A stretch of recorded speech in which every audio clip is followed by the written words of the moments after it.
In today's video, we're talking about childhood emotional neglect. I'm going to talk about what it is, so define it, and then some features or symptoms that might indicate you have it, and then how to overcome it. Just a reminder, hit the subscribe button if you're enjoying these videos. Now let's define childhood emotional neglect. This is when a child might receive what they need, so they have the material possessions, maybe they have food and shelter, but they're not getting the emotional needs met. And research shows that kids really need unconditional love for long-term healthy psychological functioning. And when kids don't have this, it creates so many different relational dynamic problems later on in life. So emotional neglect is when a parent wasn't there to take care of their emotional needs.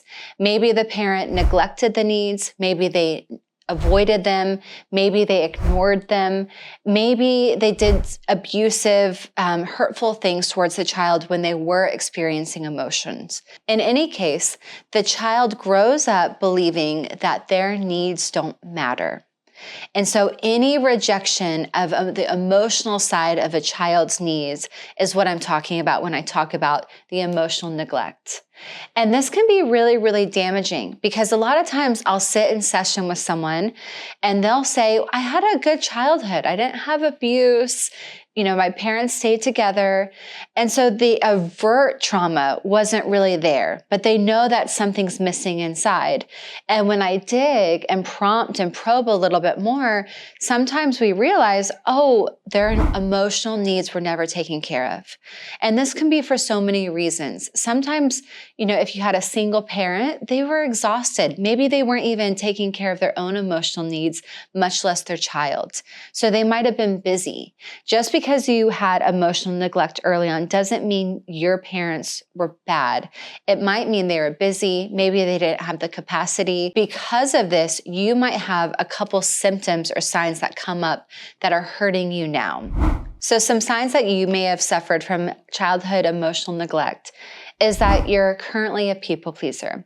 So people pleasers like to push down their own feelings, needs, and thoughts for the benefit of other people, that they get so much of their value from prioritizing other people's needs or emotions over their own. Now, if you think about this from a child's perspective, if they weren't getting their needs met, if they didn't feel understood or seen, or their emotions weren't taken care of, likely they started a pattern of prioritizing their parents' needs over their own. So from a child's mind, they can think, okay, they have an experience of being sad. They don't feel any sort of attention from it. So they learn either I don't matter, my feelings don't matter, or to get the attention that I want, I have to make sure I'm taking care of my parents. So people pleasing, getting that attention, getting value from taking care of others can start really early on, especially if we didn't get our needs met. Another symptom of emotional neglect is that we have a tendency to suppress our feelings. So we either disconnect from them fully. So I'll have clients who come in and they're never talking about what they feel. They never give their feelings space. And this tells me they've learned earlier on that their needs, their feelings, they really don't matter. So they don't take a lot of space.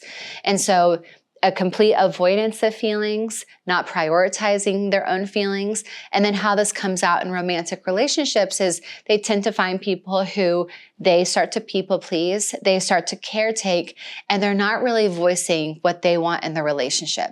And so the dynamic can get really lopsided where one person is getting all of their needs met, and there's a little codependency that comes up from that. And then the person who's people pleasing is getting more and more disconnected from themselves. And really that disconnection from themselves started early on because they weren't allowing themselves to fully feel that self-worth and that self-value because they were getting modeled from their caretakers, I don't matter. And so that's another symptom. With low self-esteem, low self-worth, it tends to originate from those early attachment figures. So attachment theory talks about how we bond with another person usually has its origins in childhood. So how we were bonded to our own attachment figures or our caregivers. But more than that is if we weren't getting our emotional needs met, we're likely to not really prioritize getting our emotional needs met in romantic relationships. So if you've been in a pattern of not the healthiest relationships, maybe where one person was getting everything they wanted and you weren't getting what you needed, where you weren't really feeling safe to verbalize some of the things that you were feeling on the inside, all of this can indicate you may have suffered from emotional neglect. Now, it's important to realize, like I said earlier, it's not about demonizing your parents or blaming your parents. It's about accepting the reality of what happened and then being able to change the story for yourself. So let me jump into some things that you can start to do that's going to reverse this. Almost everyone I know who's received some level of emotional neglect early on, they start to prioritize other people in front of themselves. And so the first exercise I give people who are wanting to connect to their feelings is by actually take time to reflect and to ask yourself, what do I feel and what do I need? Now, we can start simply with, I feel sad, I feel happy, I feel frustrated, I feel mad. There's some simple emotions and feelings that we can resonate with or connect to easier than others. But it's important to figure out, what is it that I'm actually feeling? And so I had emotional neglect in my childhood. And as a result, I found it safer to not experience a lot of feelings. I was completely repressed, to where when I was really having to dive into deeper healing, deeper trauma work, I had to connect to what it was that I was actually feeling. And this felt like I was a toddler learning it for the first time. I would have to go to the safe spaces in my life, the safe people, and talk about what I feel. So I had a tendency to always talk about what I think because that was safer. It was a little further removed. And so if you have a safe person or maybe a coach or a therapist, start practicing leading with what you feel. And if you have a hard time figuring out what you feel, just Google feelings and you'll have a whole list of feelings that you can connect to. And start simple. So just like you're teaching a child, this is kind of what you're doing. You're teaching your inner child, your younger self, how to feel, how to connect to the physical sensations of feeling. And then you're just allowing yourself to sit in it. So it's not having to do anything. It's just being okay with saying, I'm angry, and just sit with how it feels to be angry and give yourself that space, because being able to accept anger within you is part of what's going to help the healing process. The second thing you want to do is make more room in your life for the things that you feel important. Now, if you haven't given yourself time, you might not know what's really important to you. And so I think it's always nice to just get into nature or a space that you feel is really comfortable and just start to imagine the best self-care that you can do for yourself or what you really want to do in your life. This is new. It might take you some time, but think, what would my childlike self want to do right now? What would she want to play with dolls? Would she want to ride bikes? So you can start there. And then you start giving yourself more time and more permission to do those things in your life now. So you're going to start with all your feelings, connecting to feelings. And then you're going to think about, what are my needs? What are my wants? What are my desires? And I always think in doing this work, it's really helpful to write it down, because writing it down anchors it. And then you can go back to it. So when you're feeling angry, when you're feeling frustrated, when you're feeling sad, you have a list of your needs, wants, and desires that you can kind of connect to. And you can say, okay, I'm feeling frustrated. I need exercise. I'm feeling let down and bothered, so I need meditation. So give yourself some permission and some space to take up more room in your own life. The third thing is all about self-love. So as children, we needed unconditional love. That was such a primary piece of the puzzle for our long-term healthy functioning. And if we weren't receiving unconditional love and we didn't feel like our needs or our emotions were taken care of, then we're likely disconnected from our own self-love. And so my favorite exercise that can be really uncomfortable for people, but I think is so effective, is looking at yourself in the mirror, looking into your eyes and saying, I love you. Now, one time is not going to do it. And you might feel really uncomfortable at the beginning, but isn't that a sign that something's missing? Because for anyone that you really love and admire, saying I love you probably isn't the most uncomfortable thing. At least thinking it isn't uncomfortable. So I always say, start with the right eye 5 times, left eye 5 times, both eyes 5 times, and ritualize that. So if you're able to do it in the morning and the evening, that's going to speed up the process. And I believe that our soul comes through our eyes. And so whenever we're really connecting to another's eyes or our own eyes, we're getting out of the mind, we're getting out of the personality, and we're connecting into the soul and heart.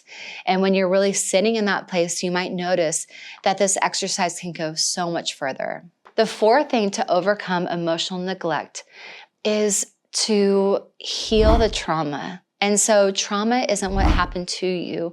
Trauma is what happens within you.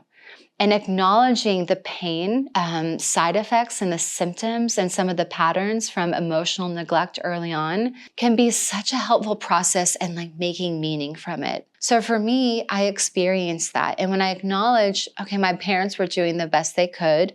They hadn't healed their wounds. They hadn't healed their trauma.